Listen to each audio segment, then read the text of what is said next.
인도의 성자로 추앙받던 간디가 하루는 대영 제국의 국왕을 만나기 위해서 영국을 방문하게 되었습니다. 드디어 화려한 증기선이 항구에 도착하고 화려한 팡파레가 울려 퍼지는 가운데 간디가 모습을 드러냈습니다. 그런데 취재를 하기 위해 몰려들었던 기자들과 영국의 시민들을 경악하게 만들고 말았습니다. 왜냐하면 그들 앞에 서 있는 인도를 대표해서 국왕을 만나러 오는 간디의 모습 때문입니다.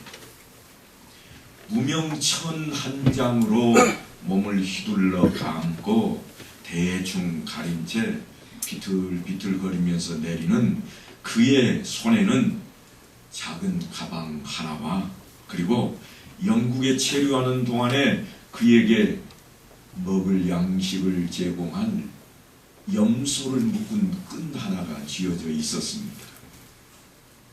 그는 자신이 손수 물레를 돌려서 만들었던 무명옷을 입고 동그란 대안경을 쓰고 있었고 가죽으로 만든 샌들을 신고 작은 시계가 걸린 손가락 그 사이에 가방을 끼고 있는 모습, 그것이 그의 전부였습니다. 당시의 영국은 인도로부터 어마어마한 무명을 포획해 드렸습니다. 인도 그 드넓은 땅에 농사를 짓게 해서 그걸 다 빼앗아 갔습니다. 그리고 그들이 직물을 공장을 통해서 천으로 만들어 가지고는 다시금 인도 땅에다 팔아먹는 그러한 일을 하고 있었습니다. 그래서 사실은 지금 간디가 영국을 가는 것은 우리나라 제발 그만 괴롭혀 달라, 이것을 외치기 위해 국왕을 만나러 가는 자리입니다. 그런데 간디가 언제부턴가 들고 다니는 그 손가방 안에는 항상 그가 소중하게 여기는 책이 한 권 들어있었습니다. 그 책은 다름 아닌 성경책입니다. 그가 그리스도인이냐고요? 아니에요. 그는 그리스도인이 아닙니다. 인도 사람이라면 누구나 그렇듯이 그는 힌두교도였습니다. 어느 날 그는 영국인들로부터 성경책을 하나 받게 되었습니다. 요즘 우리도 전도하러 나갈 때 이렇게 말씀을 전하다가 좀 말씀을 잘 받아들이는 분이 있으면 우리가 성경책을 그저 드리면서 복음을 전하는 경우들이 있는데 아마도 간디도 그랬던 모양입니다. 그래서 그가 영국 사람으로부터 성경책을 한 권 받고는 성경책을 읽는데 눈을 뗄 수가 없었습니다. 그는 지식인입니다. 원래 그는 대학을 졸업하고 지금은 변호사가 되어서 인도 땅에서 변호 사업을 하고 있을 정도니까 얼마나 지식이 뛰어난 인물인지 모릅니다. 그런데 그가 그 성경책을 읽다가 도저히 이해가 안 되는 부분들이 많았습니다. 그래서 그 시내 한복판에 있는 교회를 찾아갔습니다. 영국의 식민지였기 때문에 교회에는 영국 사람들이 모두가 자리를 가득 메우고 있었습니다. 그래서 간디가 이제 그곳에 가서 함께 예배가 뭔지도 모르겠지만 그러나 성경책에 있는 내용을 좀 자세히 알고 싶어서 말씀을 전하는 그 말씀을 듣고 싶어서 교회에 발걸음을 한 것입니다. 그런데 영국 사람들은 자기들과 색깔이 다른 사람을 원치 않았습니다. 교회 입구에 들어서려고 하자 사람들이 쭉 둘러서더니 밖으로 쫓아내버렸습니다. 결국 간디는 교회에서 내쫓김을 받았습니다. 그래서 그는 그 시간부로 교회를 버렸습니다. 이것이 간디가 자기 자서전에 기록해 놓은 교회에 대한 이야기입니다. 나는 교회를 버렸다. 그러나 성경책은 내가 결코 버리지 않았다고 그는 고백을 합니다. 그래서 지금 영국 땅에 오는 그 길에도 자기 가방 속에 그 성경책을 담고 그렇게 영국을 찾아왔습니다. 그는 교회를 버렸지만 말씀을 버릴 수가 없었습니다. 그는 그때부터 성경책을 옆에 두고 늘 읽기 시작했습니다. 그는 자기의 변호사업도 결국은 버리게 됩니다. 왜냐하면 내 조국, 내 나라가 식민지가 되어 있으니 내가 이 나라를 구하지 않고 누가 구할 것인가? 마치 우리나라의 안중근 의사가 열심을 냈듯이 간디도 그 열심을 가지고 있습니다. 그런데 간디가 가지고 있는 생각은 다른 사람들과는 전혀 달랐습니다. 왜냐하면 그는 성경책에 있는 내용들을 읽고 또 읽으면서 깨달은 것이 하나 있었기 때문입니다. 결코 그는 작은 인물이었지만 작지 않았습니다. 연약해 보였지만 연약하지 않았습니다. 비록 그가 작고 연약해 보였지만 영원히 해가 지지 않는 막강한 대영 제국을 상대로 해서 그 영국을 상대로 해서 인도를 독립시켰기 때문입니다.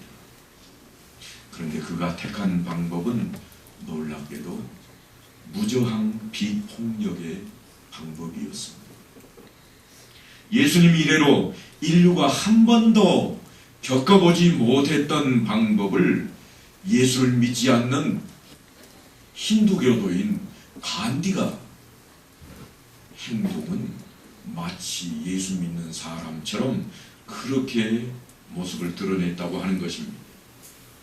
예수님께서는 온몸으로 그렇게 실천하셨던 분인데 자신들만이 하나님의 택함을 받았다고 굳게 믿는 세계 최고의 종교적 자존심을 지닌 유대교 바리새인들 앞에서 그리고 일찍이 볼 수 없었던 최대 최강의 로마 제국 앞에서 예수님은 그저 조용히 서 계셨습니다. 비폭력 그 자체가 예수님이었습니다. 무저항 그 자체가 예수님이었습니다.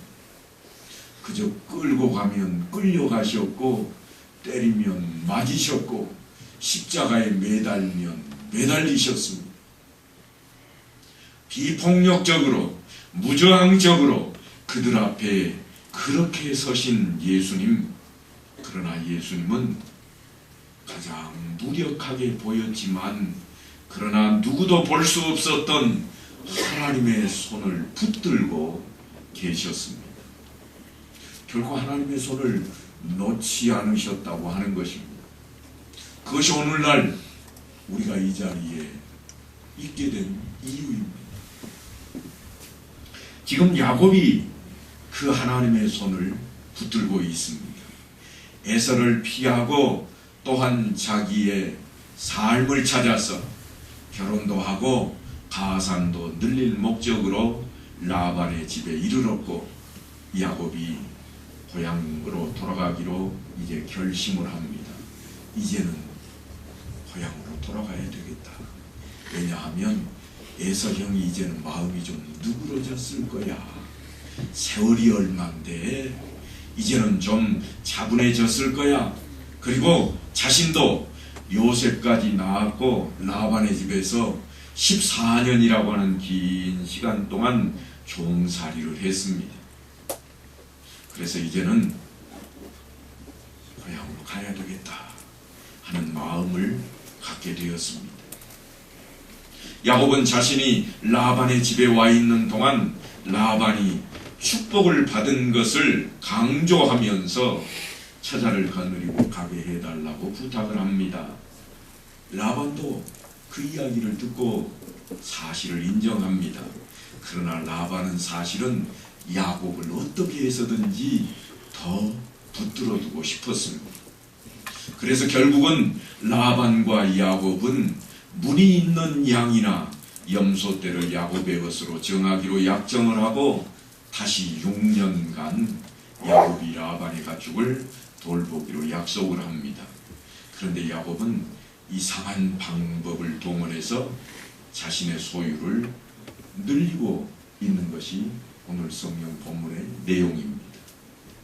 라헬이 요셉을 낳았을 때에 야곱이 라반에게 이르되 나를 보내어 내 고향 나의 땅으로 가게 하시되, 이처럼 야곱은 라반의 집에서 14년이라고 하는 긴 세월 동안 있었지만 여전히 자기의 고향을 잊지 않고 있습니다. 잊은 적이 없습니다. 물론 어떤 사람이 고향에 대한 애틋함이 없겠습니까마는, 그러나 야곱은 그런 고향 생각이 아닙니다. 그저 금이 환영하겠다 그런 생각이 아니라 더 깊은 뜻을 가지고 있습니다. 야곱이 지금 고향으로 가겠다 하는 그 속에는 자신이 가문의 계승자라 하는 이것을 잊지 않고 있는 것입니다. 자기가 형을 속여서까지 장자의 명분을 차지했고 아버지에게 축복하게 해서 그 복을 모두 받았던 것을 이제는 이루어야 되겠다고 생각을 한 겁니다. 아브라함과 이삭의 하나님, 그 하나님이 야곱을 통해서 이어서 가나안 땅의 약속을 베풀고 이루어 주실 것이라고 하는 것을 잊지 않고 있습니다. 분명히 야곱은 부족한 사람입니다.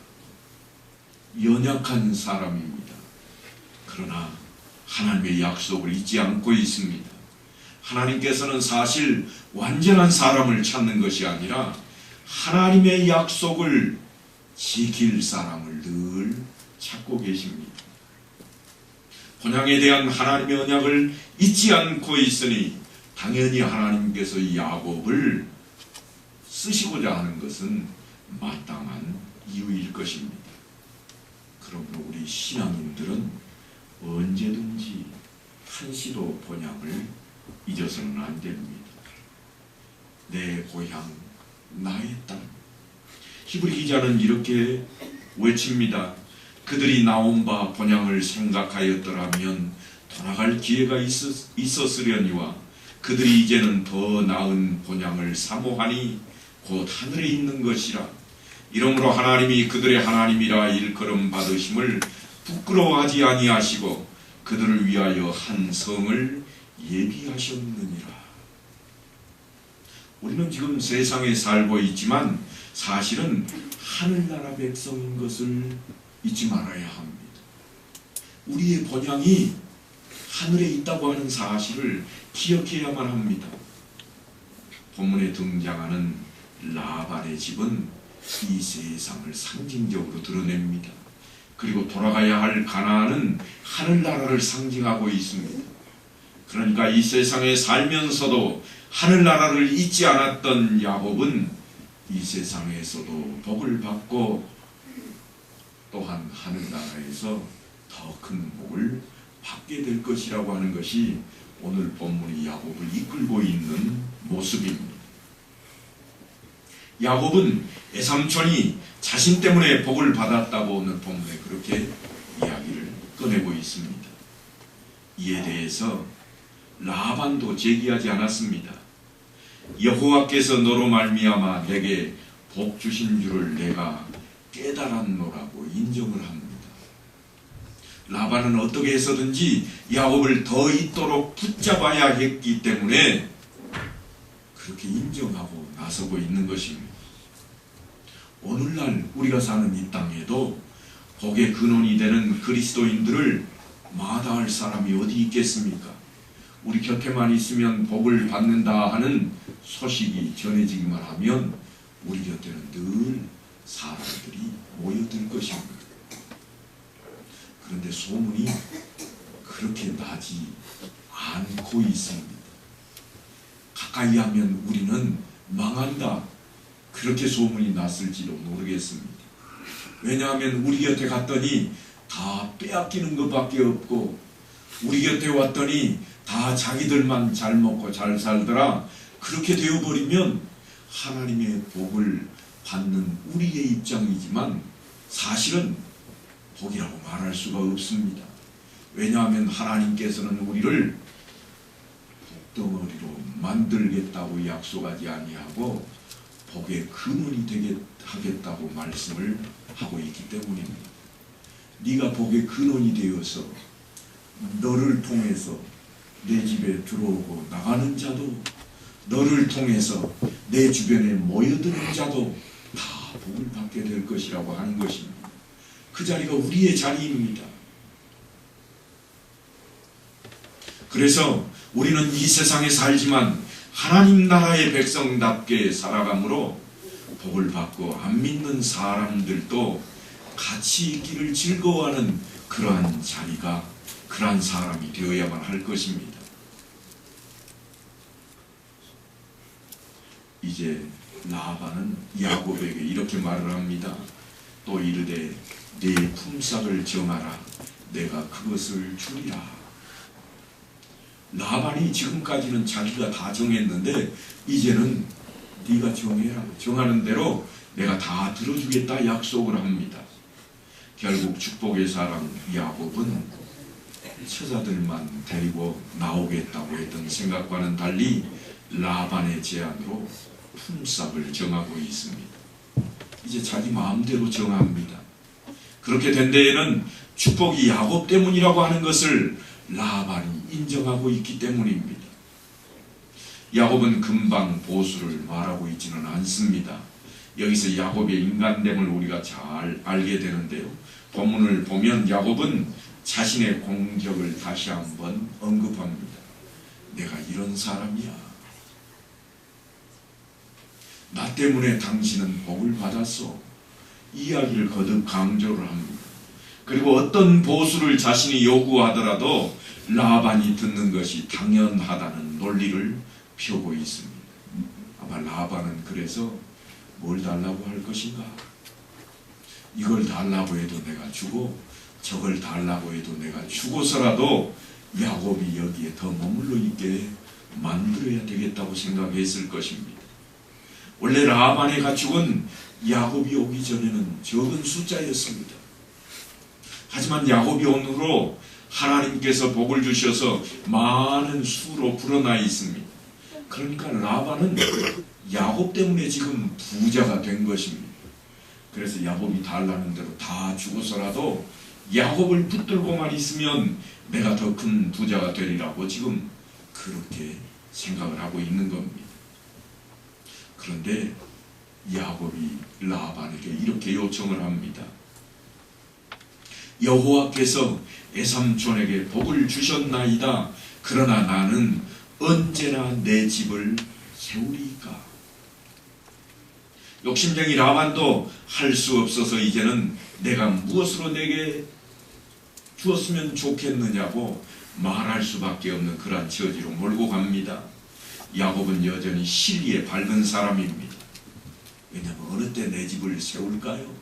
이 말은 사실은 이제는 내가 한 몸이 아니라 가족을 책임지는 가장이 되었습니다. 아내가 4씩이나 되고 아들들도 벌써 11명이나 됩니다. 그러니 이제는 내가 내 집을 좀 키워야 되지 않겠습니까? 그래서 라반은 자신의 소유를 얼마 정도 떼어달라고 그렇게 할 걸로 생각을 했습니다.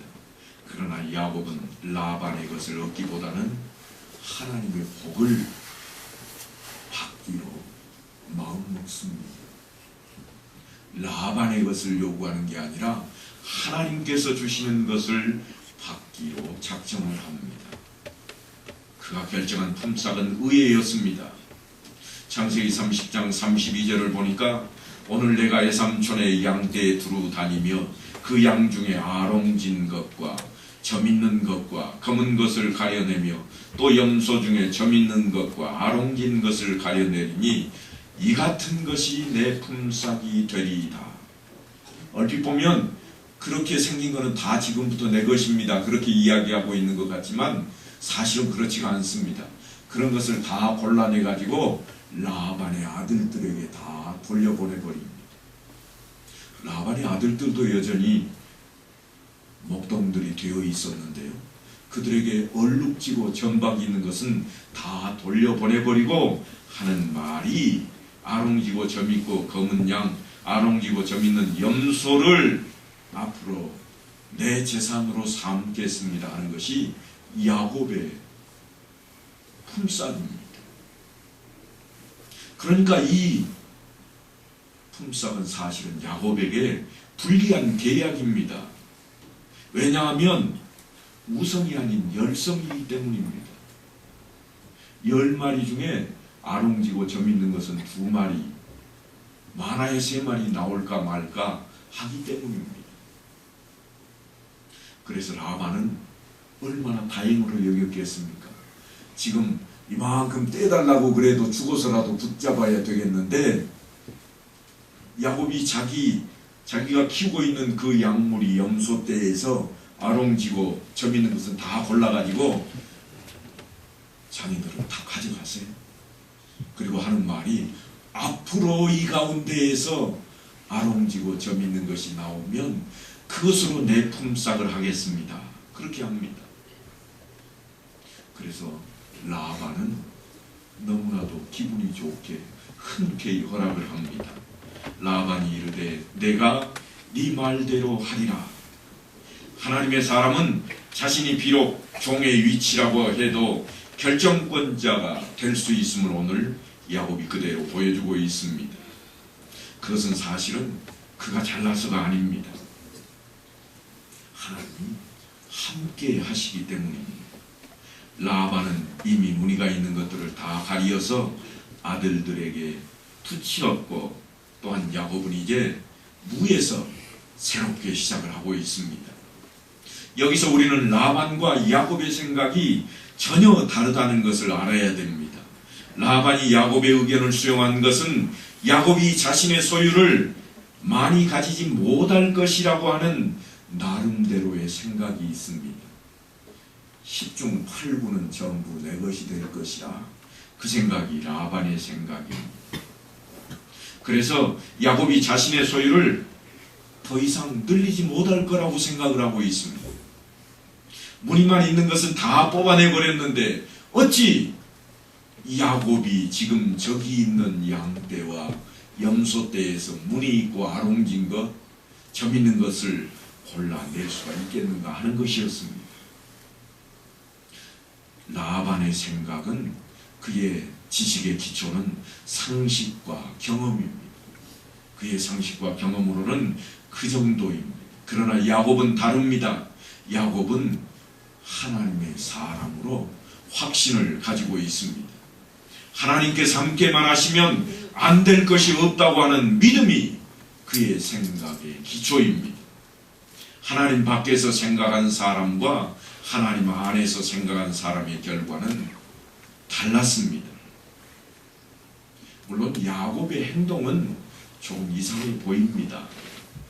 30장 37절로 39절을 보면 이렇게 되어 있습니다. 야곱이 버드나무와 살구나무와 신풍나무의 푸른 가지를 가져다가 그것들의 껍질을 벗겨 흰 무늬를 내고 그 껍질 벗긴 가지를 양떼가 와서 먹는 개천의 물구유에 세워 양떼를 향하게 하며 그때가 물을 먹으러 올 때에 새끼를 베니 가지 앞에서 새끼를 뱀으로 얼룩얼룩한 것과 점이 있고 아롱진 것을 낳은지라. 지금 야곱이 어떻게 얼룩지고 무늬 있는 가축을 만들었는지를 성경은 이렇게 설명하고 있습니다. 그런데 여러분, 여기에 나오는 나무들이 사실은 기록된 그대로 우리가 생각하기에는 어려운 나무들입니다. 물론 버드나무는 우리가 잘 알고 있는 포플러 나무입니다. 우리가 알고 있는 버드나무입니다. 하지만 살구나무는 우리나라의 살구나무는 아닙니다. 꽃은 우리나라 살구꽃과 똑같이 생겼습니다만 이 살구나무는 사실은 살구나무가 아닙니다. 우리나라 살구나무는 열매를 따면 껍질을 먹고 씨앗은 버립니다. 혹시 화장품으로 쓸 때나 씨앗을 쓸지 모르겠습니다만 씨앗을 먹지는 않습니다. 그러나 성경에 나오는 이 살구나무는 껍질은 버리고 씨앗은 먹는 것입니다. 여러분도 즐겨 먹는 겁니다. 여러분 앞에 손에 종종 쥐어지는 그 열매입니다. 어떤 건가 하면 우리가 잘 알고 있는 아몬드입니다. 아몬드 열매 좋아하시죠? 이게 꽃이 살구꽃하고 똑같습니다. 그런데 열매가 열리면 아몬드는 껍질은 아주 얇고 씨가 커다랗습니다. 그리고 껍질은 익으면 홍이 벌어지듯이 쫙 벌어져 버립니다. 안에 있는 열매를, 그 열매 씨앗을 사람들이 까가지고 그 속에 있는 것을 먹는 겁니다. 그게 아몬드인데요. 이게 요즘은 살구나무라 하지 않고 어떤 성경에는 편도나무라 그렇게 표현을 해놓기도 했습니다. 그러니까 지금 성경에 살구나무라고 되어 있는 것은 여러분이 우리 살구를 생각하시면 안 됩니다. 편도나무, 다시 말하면 아몬드 나무입니다. 그리고 여러분이 또한 성경에 신풍나무라 그렇게 기록이 되어 있습니다만 이 나무는 여러분이 잘 아는 나무입니다. 플라타너스라고 하는 나무인데요. 봄철만 되면 여러분 도시만 가면 가로수에 하얗게 생긴 이상한 것들이 떠다녀 가지고 눈병이 생기고 호흡기 질환이 생기는 그 나무입니다. 이게 신풍나무입니다. 그런데 왜 야곱이 이 나무들의 가지를 이용하고 있는가 하면 그 당대의 목자들이 이용하는 그러한 처방이었기 때문입니다.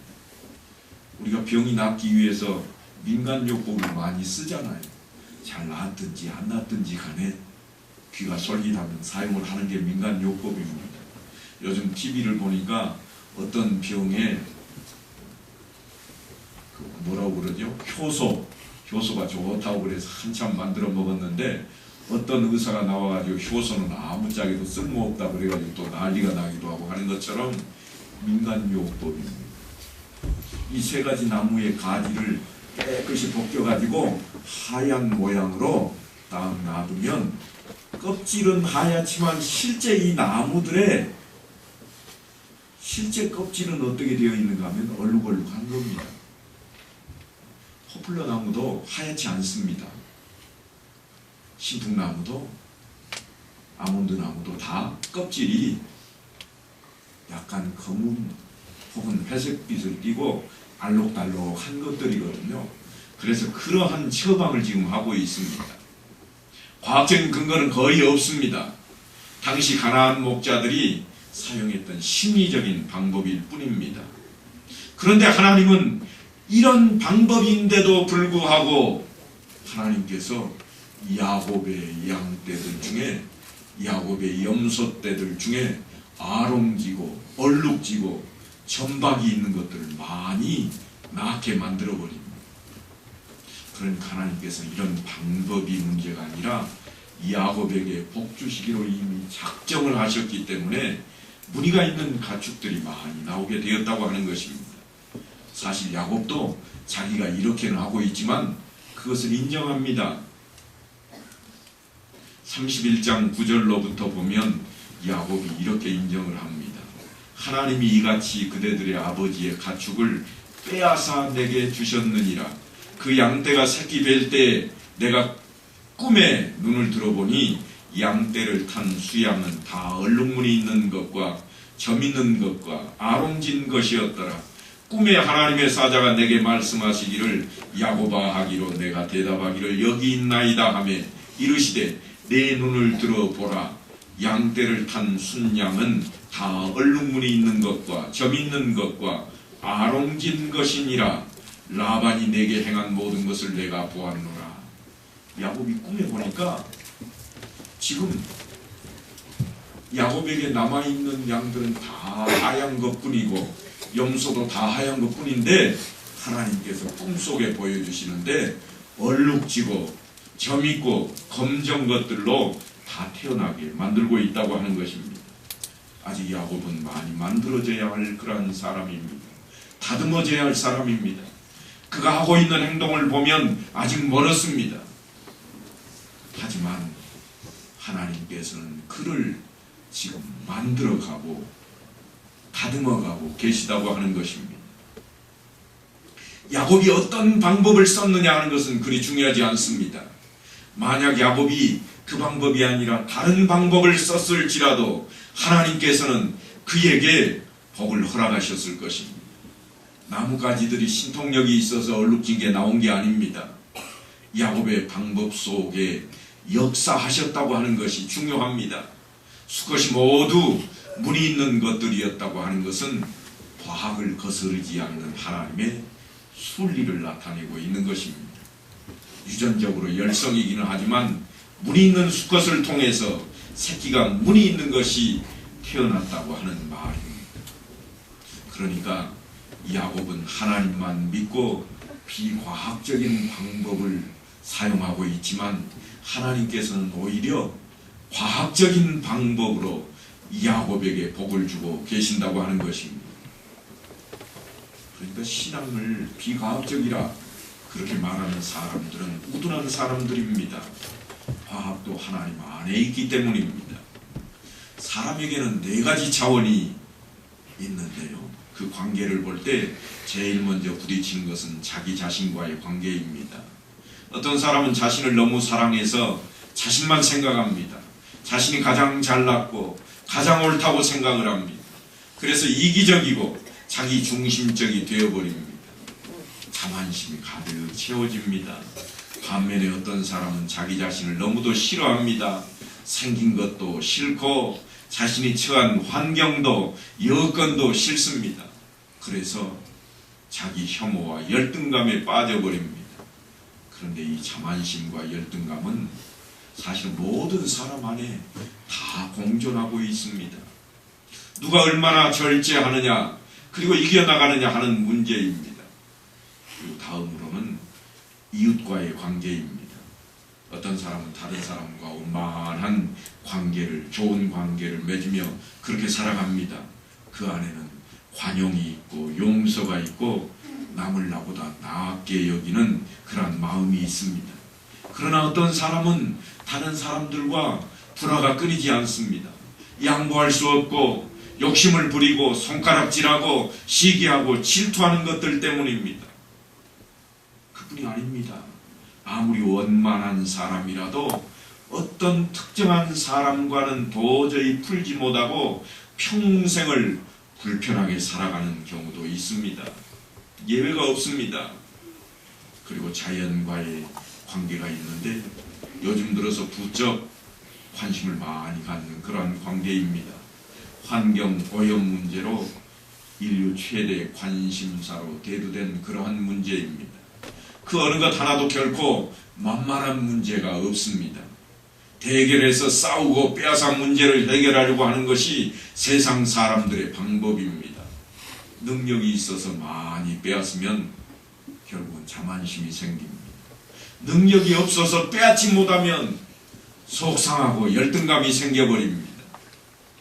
다른 사람의 사랑과 관심을 빼앗지 못해서 내 편으로 만들지 못하면 이웃과의 관계도 엉망이 되는 세계 속에 우리가 살고 있습니다. 그래서 어떻게 해서든지 많은 것을 차지하려고 하다 보니까 자연까지도 파괴시켜버립니다. 이런 문제를 어떻게 풀어야 할까요? 그 모든 것의 답은 다름 아닌 하나님과의 관계에 있습니다. 우리가 야곱을 바라볼 때에 상당히 불만스러운 사람입니다. 오히려 야곱보다는 에서가 더 낫습니다. 야곱의 교활함이나 못된 것들을 볼 때 왜 에서보다 못한 야곱이 선택받았을까 생각하게 만드는 인물입니다. 그러나 자격과 조건이 더 나아서 선택받은 것이 아닌 것에 야곱을 향한 초점이 있습니다. 그것은 자격과 조건에 관한 것이 아니라 하나님께서 작정하시고 선택하셔서 부르신 자에게 어떻게 개입하시고 어떻게 간섭하시는가 하는 것입니다. 그래서 결국은 어떻게 만들어 가실까, 어떻게 고쳐나가실까, 그게 야곱의 모습 속에 담겨 있습니다. 바로 그것이 하나님과의 관계입니다. 사랑하는 성도 여러분, 하나님이 함께하는 사람이었던 야곱은 끝내 거부가 되었습니다. 창세기 30장 43절을 보면 이에 그 사람이 매우 번창하여 양떼와 노비와 낙타와 나귀가 많았더라 그랬습니다. 당시는 가축이나 노비의 숫자에 따라서 부가 결정되었기 때문에 야곱은 지금 보니까 아브라함이나 이삭 못지않게 재물의 복을 받았던 사람입니다. 그런데 그것을 야곱은 하나님께서 그렇게 하셨느냐 그렇게 고백을 합니다. 야곱의 노력이 아니라 순전히 하나님의 복주심에 의한 것이라고 고백을 하고 있습니다.